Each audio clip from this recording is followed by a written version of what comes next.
Welcome to the For the Love of Language podcast. I am Stacy, and with me is the ever wonderful EJ. Hi, EJ. Sup, folks? Hello, hello. So today we have a very special podcast. I know a couple of people who are actually very excited to listen to this episode because it's about an episode of Star Trek: The Next Generation.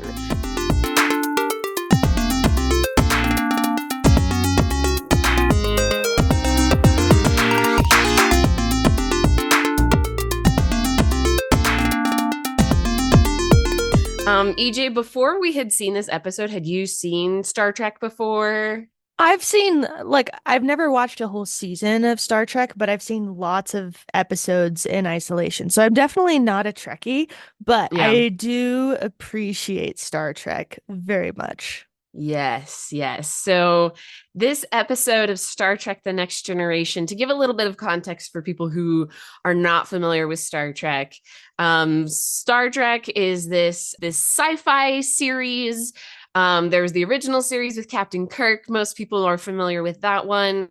And then after the original series, they had like an animated series, and then in the 80s and 90s, they had Star Trek: The Next Generation with Captain Jean-Luc Picard of the Starship Enterprise, as played by, oh, what's his name again? Patrick Stewart? Patrick Stewart, Sir Patrick Stewart.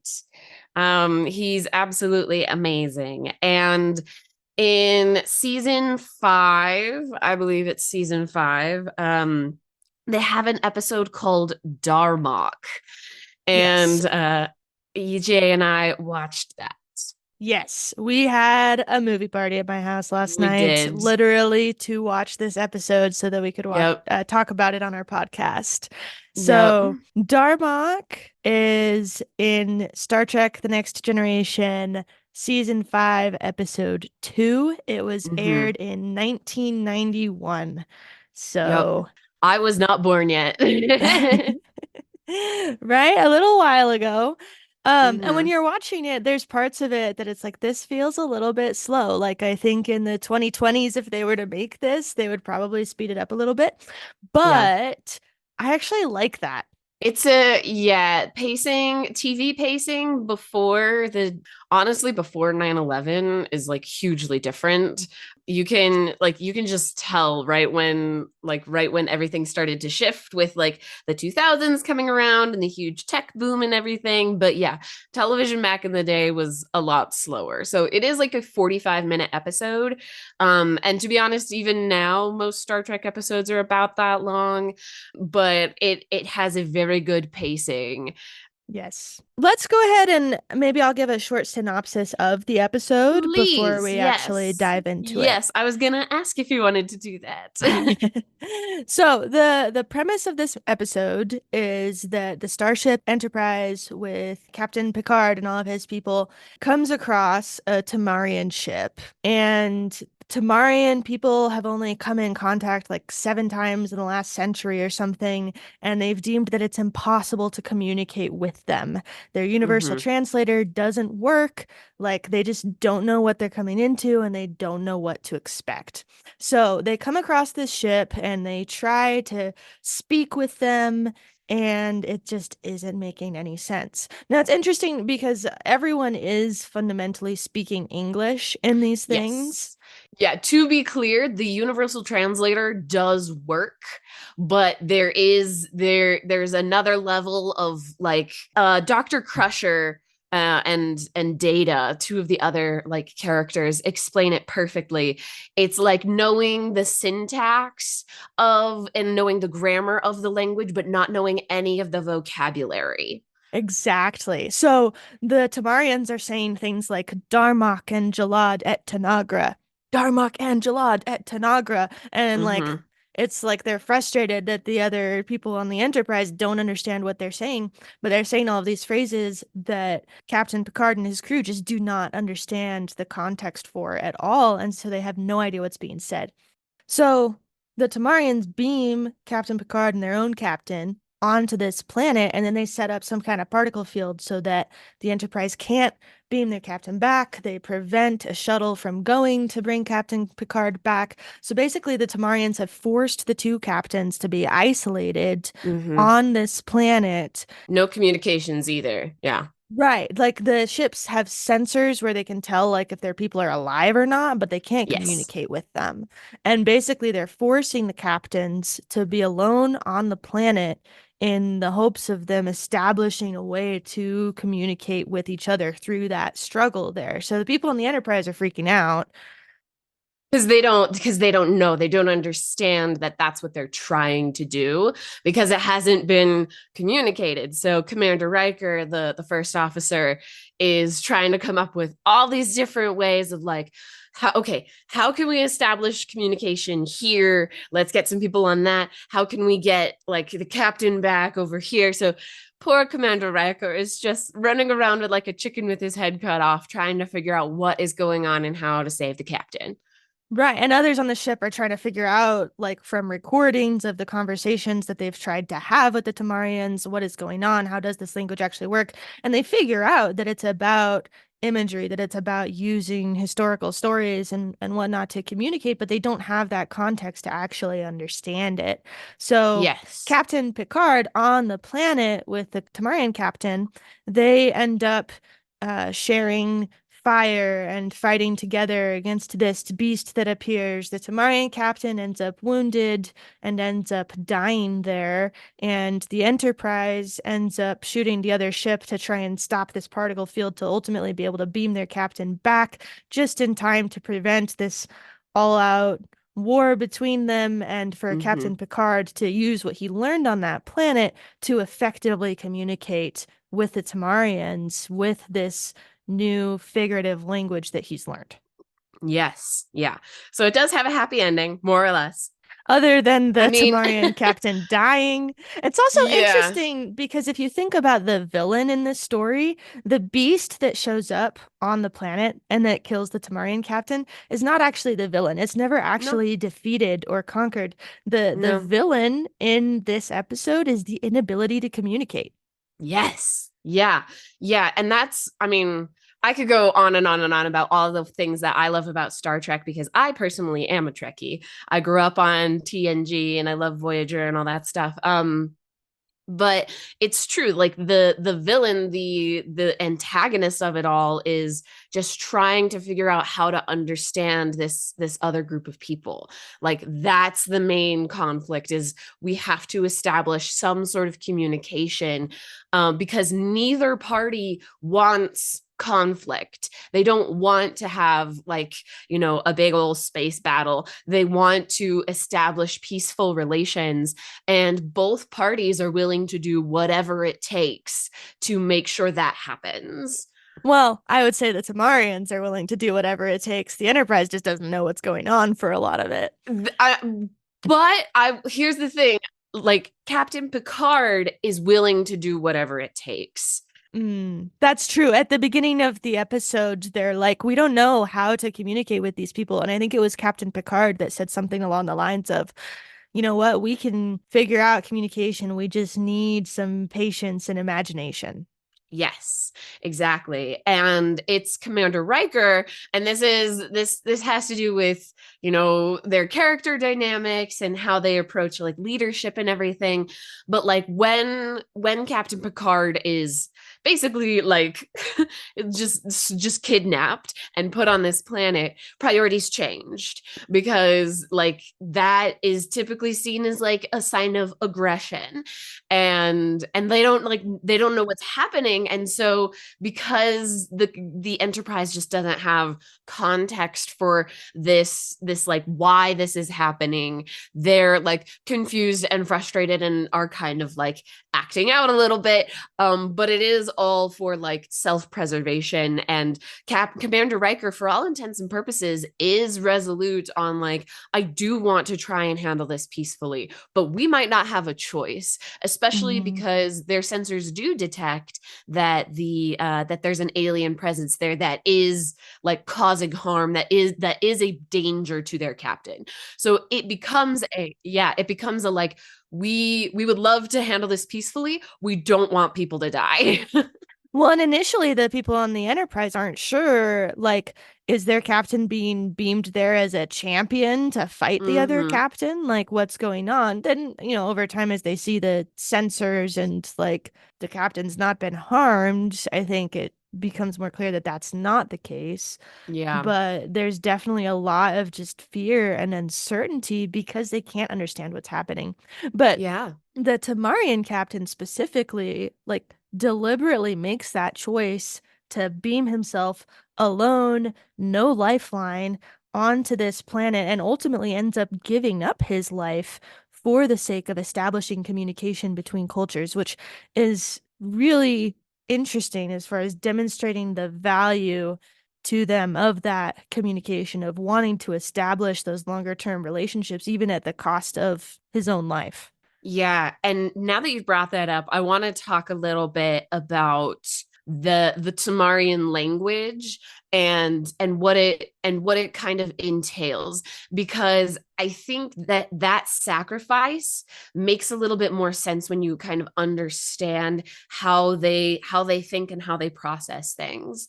So as we've kind of said, they say this phrase Darmok and Jalad at Tanagra, and they have a few other phrases as well. And the way that Commander Data explains this language is that they're functioning on a higher level of abstraction than everybody else is, because all languages are referential, right? Our language is referential. Everything I'm saying is referring to either me or you or something else that we've experienced and we have context for. But they're working on a completely different level of we are referencing a specific like moment in time with like people that are not ourselves. That's the issue, is that they're referencing people who are not themselves but are in a similar situation to invoke a like higher meaning of like, this means that I'm giving you something, this means like failure, this means that I like this situation is something I'm trying to accomplish, like the act of being isolated on a planet trying to establish communication is wrapped up in the sentence Darmok and Jalad at Tanagra. It's Like, all metaphorical. it's all very metaphorical, yes. And command Dr. Crusher says it's like Dr. Crusher and Deanna Troy both say it's like saying Juliet on her balcony, and it conveys this image of like romance and pining and longing. But if you have no idea who Juliet is, then you're at a loss. You can't figure things out because it's not self-referential.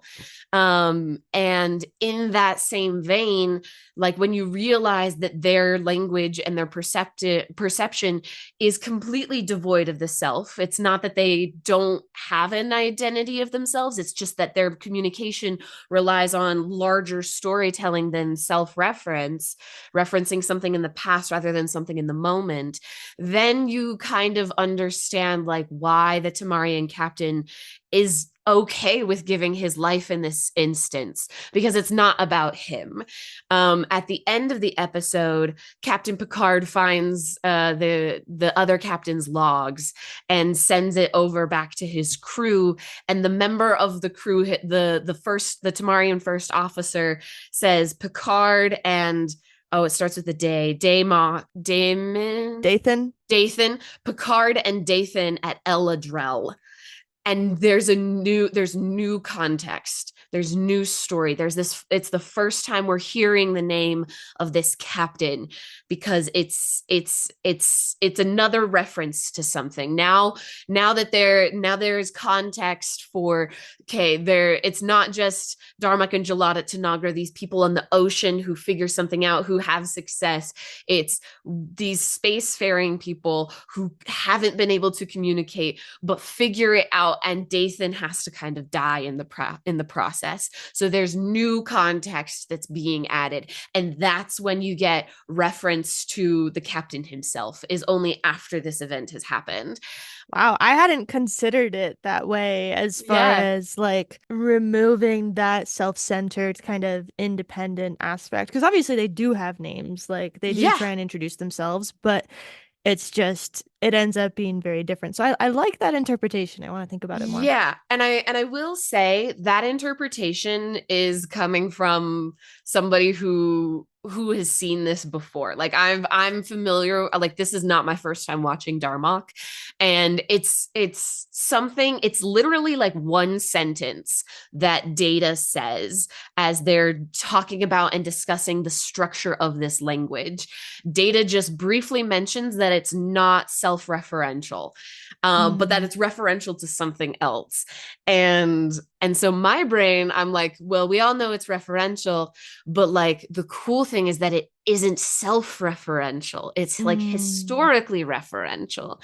So that's my interpretation of having it, of having like watched it a couple times. I was able to kind of pick out this little tidbit of it, because when you do think about it, yeah, our language is definitely referential too. It's 100% is. Like, how would you know what a dog is if you had never seen a dog before, Yeah, right? well, that's an interesting point, and that dives into a little bit of the meaning and the interpretations that we end up from this language. So another thing that's really interesting about Yeah. this is that they never, well, there's a few cases when Captain Picard tries to like effectively translate what the other captain was saying into language that he himself understands, but you never have these definitive translations for most of the Yes. phrases that are said. You're just getting how the people in the Enterprise are understanding them. Yeah, you get broad strokes of what the image invokes, what it broadly means. You don't understand the full context all the time. Right. But also because of the nature of using that kind of indirect metaphor, it leaves it open to a lot of different interpretations. So, like, I was looking Mm-hmm. online at what different people think these things mean, and you'll find different interpretations of all of these phrases from this Darmok Yeah. episode.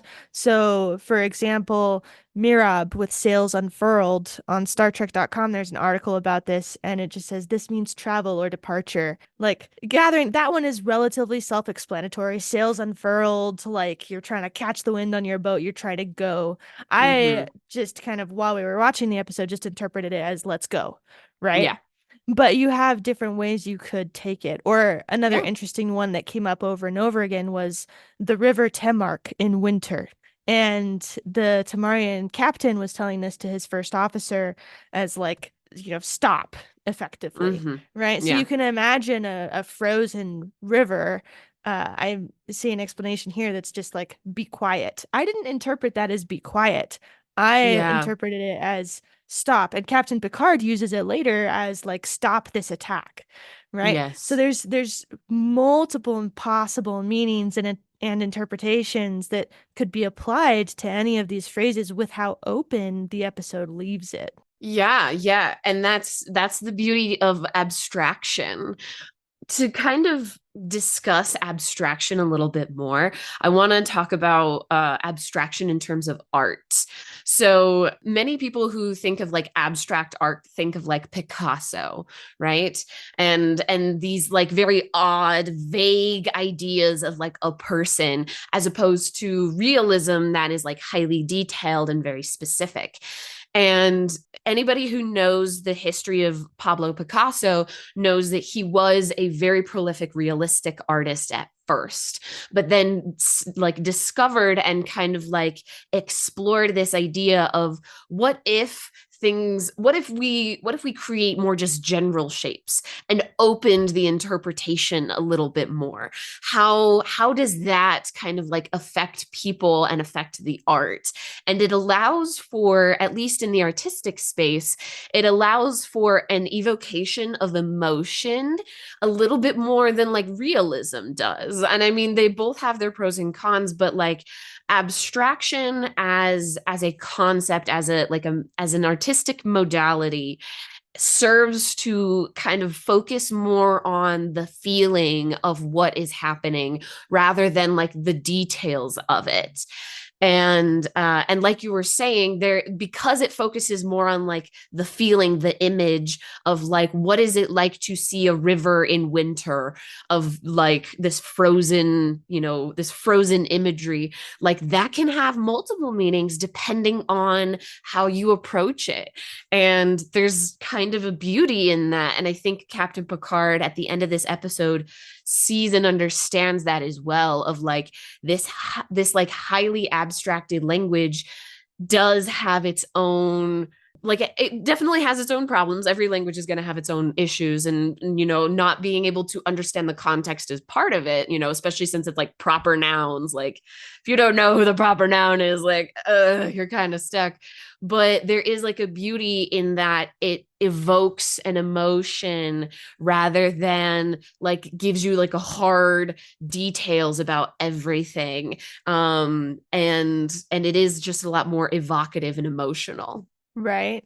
Which raises an interesting question as well. Like, is it actually possible for a language to start with the abstract and to only carry that kind of expression?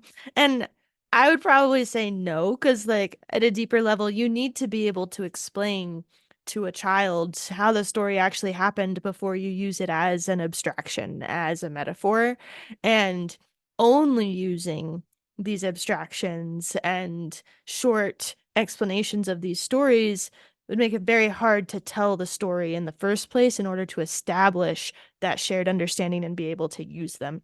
So there is a certain amount of like, this kind of situation isn't actually possible, but it's super fun to think about. And I'm glad that they created Yes. this universe and this people that were able to communicate that way because it's fun. Yeah, and I mean that's anybody who is a fan of Star Trek in general knows that Star Trek, it was never supposed to be, this is what the future of humanity is like, right?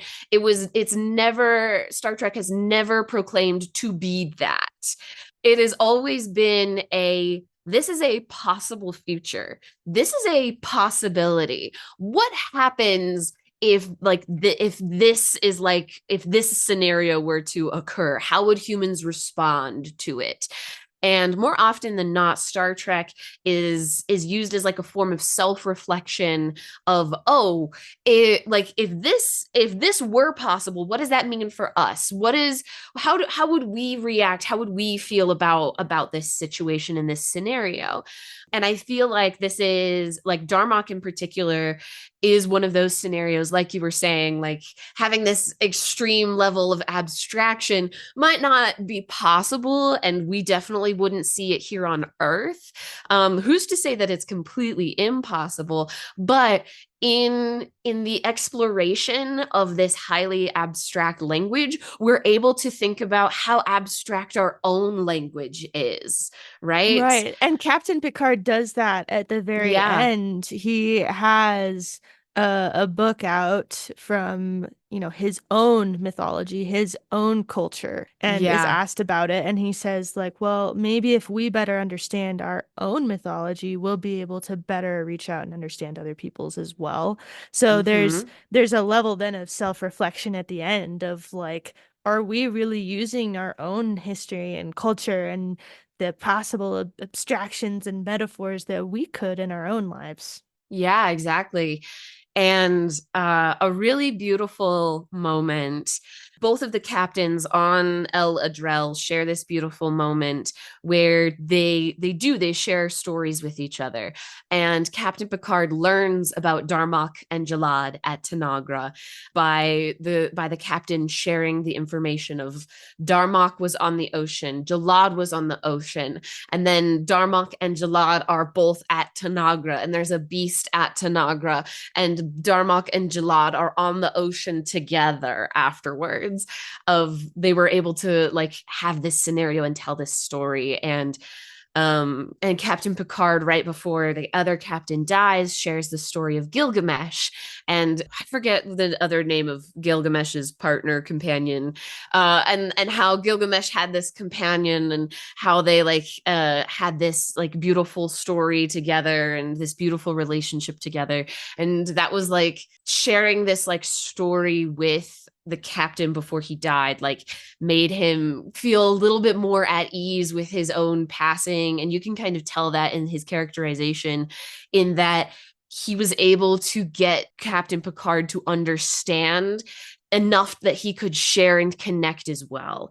And so that's the thing that Captain Picard brings back with him, is not only can I kind of figure out what's going on, but I want to be able to bring our own stories to the table for the next time we connect, and how very like beautifully human of him. I feel like all of us have had those self-reflective moments after a conversation where you're like, I probably could have said something differently. I probably could have approached something in a little bit of a better way.